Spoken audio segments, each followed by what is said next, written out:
Que le mariage soit honoré de tous. Hébreux 13:4.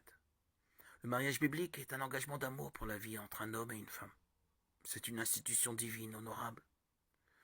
Les modes vont et viennent et le monde s'égare par-ci, par-là. Mais le plan de Dieu pour le mariage demeure le fondement de la société.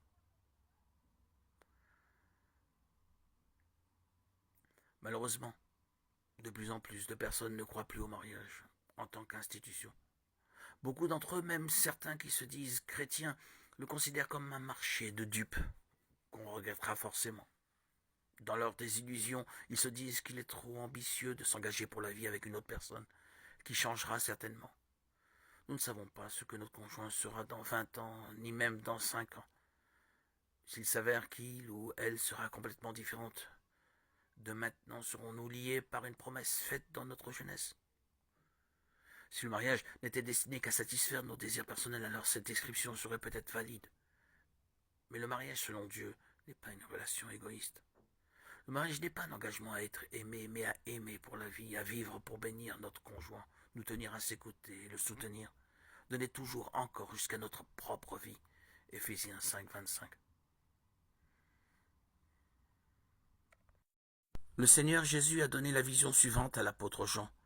Puis je vis un nouveau ciel et une nouvelle terre, car le premier ciel et la première terre avaient disparu, et la mer n'était plus.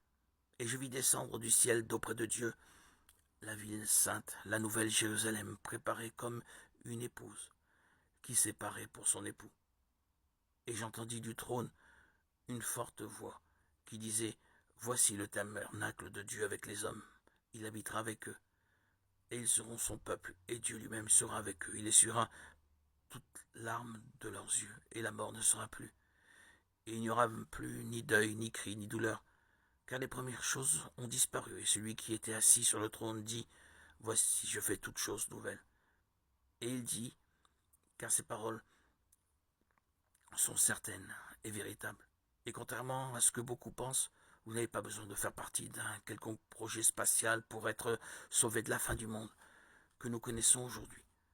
Vous n'avez pas non plus besoin d'être ami avec un quelconque milliardaire qui souhaite emmener les gens dans l'espace. Ce que vous devez faire, c'est remettre votre vie entre les mains de Jésus-Christ et devenir son ami intime, car ce ne sont ni les dollars ni les fusées qui sauveront votre âme lorsque la fin viendra, mais le sang de l'agneau qui a été versé sur la croix il y a 2000 ans. Voici ce que dit la Bible.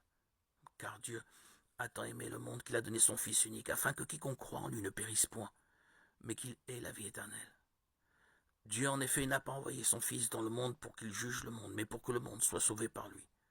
Celui qui croit en lui n'est point jugé, mais celui qui ne croit pas est déjà jugé, parce qu'il n'a pas cru au nom du Fils unique de Dieu, Jésus-Christ.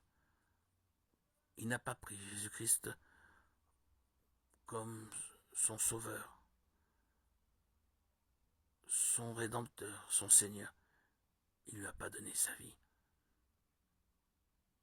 Remettre sa vie au Seigneur, c'est connaître la vie véritable.